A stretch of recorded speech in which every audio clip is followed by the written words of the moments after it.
Hi, I'm Carol Ann Weaver from Body and Soul Companion, and we are on week 25, day 7. We have finished another week. Woo-hoo! And I am excited to say that it is a review day. So you can pray repetitions of the scriptures that we went through this week.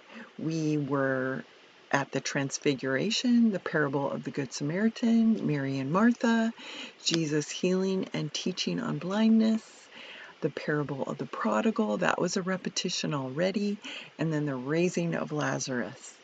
It's a big week. But you can look at the above scriptures. You don't necessarily have to redo or repeat imaginative contemplations.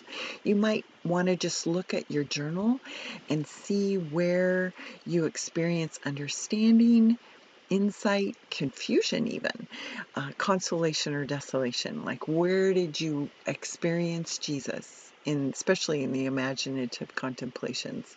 Where did you feel consolation? Where did you feel desolation? And then just asking Jesus, what does he want you to know from all of this time that you've been spending with him this week? So I wanted to close by some poems that were written around this time of the Jesuits who wrote these poems in response to this part of the exercises. But I also wanted to just say one little thing to consider. You are learning all these stories, you're doing these imaginative contemplations, so they're really getting into your heart. And so sometimes I find it really helpful to tell other people the stories, or even tell other people how you experience God, but just even bring people into the stories yourself. And there's a quote I wanted to say. It's from an article about storytelling as a spiritual practice, as a spiritual discipline. And the quote is, "We are not simply repeating the words, but incarnationally living the word. The Bible story must become your story. As you learn and as you tell, try to visualize the story and look for reactions and feelings within the story that reveal truth." So storytelling really does activate different parts of your brain when you're receiving a story and telling. I remember I teach on storytelling, and I always make people in my groups practice on other people, but I remember, I have to practice too. So I practiced with my friend Amanda, and I told her a story, and we were at my tea kettle, and her eyes just started welling up with tears as I told her the story.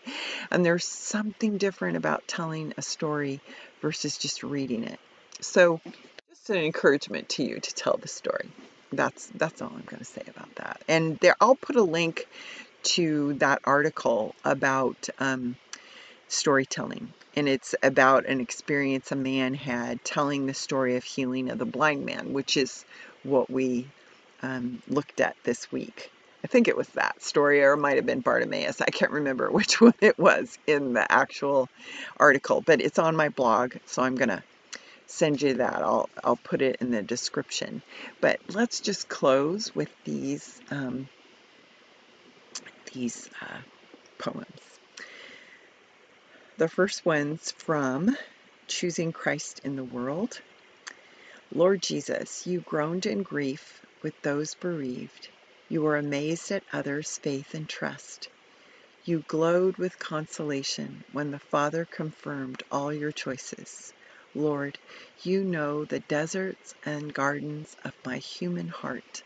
Lead me yourself through my mazes until I too glow with the confirmation of God.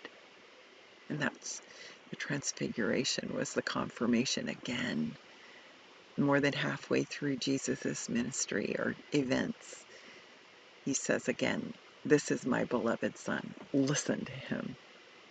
And then the next is just a very simple little quote from a man named Alphonsus Rodriguez in Hearts on Fire, praying with the Jesuits. Lord, let me know you. Let me know myself. Lord, you do your will and not mine. I'm just coming, Lord. And that that just gels with what we're praying. The desire we have been praying all these weeks is to see Jesus more clearly, love him more dearly, and I'm just coming, Lord. Follow him more nearly day by day.